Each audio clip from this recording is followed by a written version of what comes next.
राष्ट्रकवि रामधारी सिंह दिनकर का संपूर्ण जीवन परिचय। रामधारी सिंह दिनकर का जीवन परिचय। रामधारी सिंह दिनकर अपनी काव्य रचनाओं के माध्यम से राष्ट्रीय भाव को जनमानस की चेतना में नई स्फूर्ति प्रदान करने वाले कवि के रूप में जाने जाते हैं। उन्हें हिंदी साहित्य के कालखंड में छायावादोत्तर काल का प्रमुख कवि माना जाता है। इसके साथ ही उन्हें प्रगतिवादी कवियों में भी उच्च स्थान प्राप्त है। रामधारी सिंह दिनकर ने हिंदी साहित्य में गद्य और पद दोनों ही धाराओं में अपनी रचनाएं लिखी हैं। वह एक कवि, पत्रकार, निबंधकार होने के साथ साथ स्वतंत्रता सेनानी भी थे। क्या आप जानते हैं, रामधारी दिनकर जी को क्रांतिकारी कवि के रूप में भी ख्याति मिली है। उन्होंने रश्मिरथी, कुरुक्षेत्र और उर्वशी जैसी रचनाओं में अपनी जिस काव्यात्मक प्रतिभा का परिचय दिया, वह हिंदी साहित्य जगत में अविस्मरणीय रहेगा। आइए अब हम राष्ट्रकवि की उपाधि से सम्मानित रामधारी सिंह दिनकर का जीवन परिचय और उनकी साहित्यिक उपलब्धियों के बारे में विस्तार से जानते हैं। रामधारी सिंह दिनकर का जीवन परिचय। छायावादोत्तर काल के प्रमुख कवियों में एक रामधारी सिंह दिनकर का जन्म 23 सितंबर 1908 को बिहार के बेगूसराय जिले के सिमरिया ग्राम में एक किसान परिवार में हुआ। उनके पिता का नाम रवि सिंह और माता का नाम मनरूप देवी था। रामधारी सिंह दिनकर जी की प्रारंभिक शिक्षा अपने गांव में ही सीमित साधनों के बीच हुई थी। इसके बाद वह उच्च शिक्षा के लिए पटना चले गए और पटना विश्वविद्यालय से उन्होंने वर्ष 1932 में बीए में स्नातक की डिग्री हासिल की। स्वतंत्रता आंदोलन का दौर।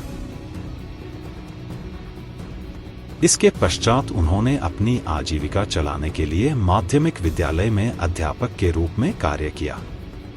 फिर उन्होंने कुछ समय तक बिहार सरकार में सब रजिस्ट्रार की नौकरी की।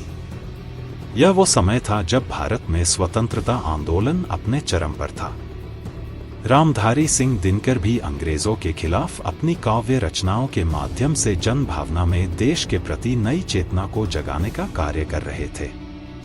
उन्हें हिंदी भाषा के साथ साथ संस्कृत, उर्दू, बांग्ला और अंग्रेजी का भी अच्छा ज्ञान था। चेन्नई में हुआ निधन।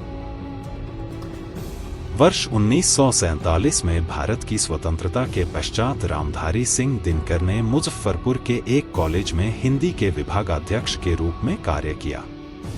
इसके बाद वर्ष 1952 में उन्हें राज्यसभा सदस्य के रूप में चुन लिया गया, जहां उन्होंने 3 कार्यकालों तक अपना अहम योगदान किया। फिर उन्हें भागलपुर विश्वविद्यालय में कुलपति के रूप में नियुक्त किया गया और इसके 1 वर्ष बाद ही भारत सरकार ने उन्हें अपना मुख्य हिंदी सलाहकार बना दिया। यहां उन्होंने 1965 से 1971 तक कार्य किया। वहीं 24 अप्रैल 1974 को हिंदी साहित्य के इस महान कवि का चेन्नई, तमिलनाडु में इनका निधन हो गया। रामधारी सिंह दिनकर का साहित्यिक परिचय। रामधारी सिंह दिनकर का जीवन परिचय के साथ ही आइए अब जानते हैं उनके साहित्यिक जीवन के बारे में। आपको बता दें कि रामधारी सिंह दिनकर ने अपनी काव्य रचनाओं की शुरुआत हाई स्कूल से ही शुरू कर दी थी। सबसे पहले उन्होंने सुप्रसिद्ध साहित्यकार रामवृक्ष बेनीपुरी द्वारा प्रकाशित युवक पत्र में अमिताभ नाम से अपनी रचनाएं भेजनी शुरू की थी। इसके बाद वर्ष 1928 में उनका बारदोली विजय संदेश नाम से पहला काव्य संग्रह प्रकाशित हुआ था। रामधारी सिंह दिनकर ने काव्य के साथ साथ अन्य गद्य साहित्य में भी लेखन कार्य किया है। आपको बता दें कि रामधारी सिंह दिनकर की काव्य प्रतिभा ने उन्हें हिंदी साहित्य जगत में अपार प्रसिद्धि प्रदान की। उन्होंने राष्ट्र प्रेम, सौंदर्य और लोक कल्याण को अपने काव्य का विषय बनाया, लेकिन उनकी राष्ट्रीय भाव पर आधारित कविताओं ने भारतीय जनमानस को सबसे अधिक प्रभावित किया। रामधारी सिंह दिनकर की साहित्यिक कृतियां। यहाँ रामधारी सिंह दिनकर का जीवन परिचय के साथ ही उनकी कुछ प्रमुख काव्य और गद्य कृतियों के बारे में बताया जा रहा है, जिन्हें आप नीचे दी गई टेबल में देख सकते हैं। बारदोली विजय संदेश वर्ष 1928।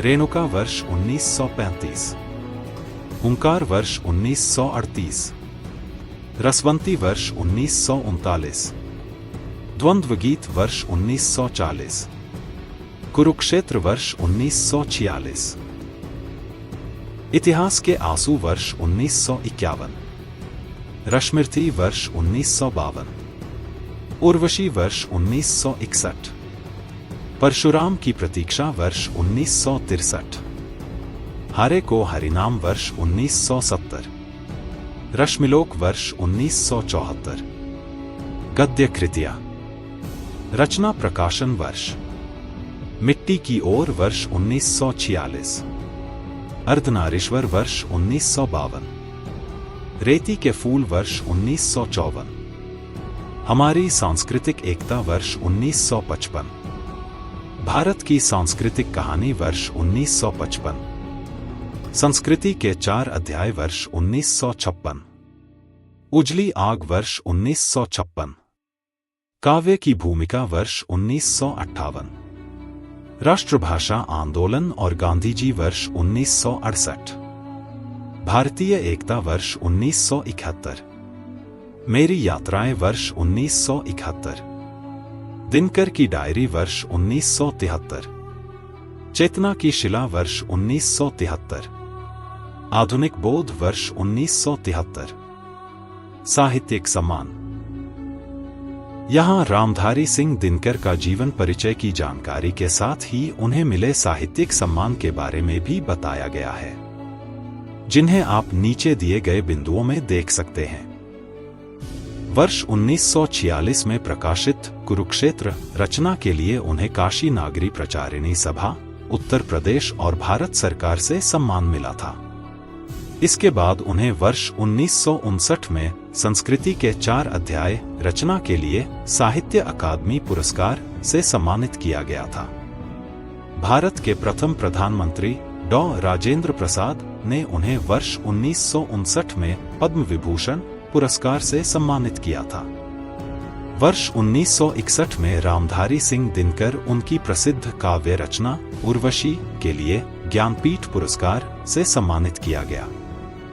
बिहार राज्य के राज्यपाल जाकिर हुसैन, जो बाद में भारत के तीसरे राष्ट्रपति भी बने, उन्होंने रामधारी सिंह दिनकर जी को डॉक्टरेट की मानद उपाधि से सम्मानित किया था। बता दें कि वर्ष 1999 में भारत सरकार ने उनकी स्मृति में डाक टिकट भी जारी किया था।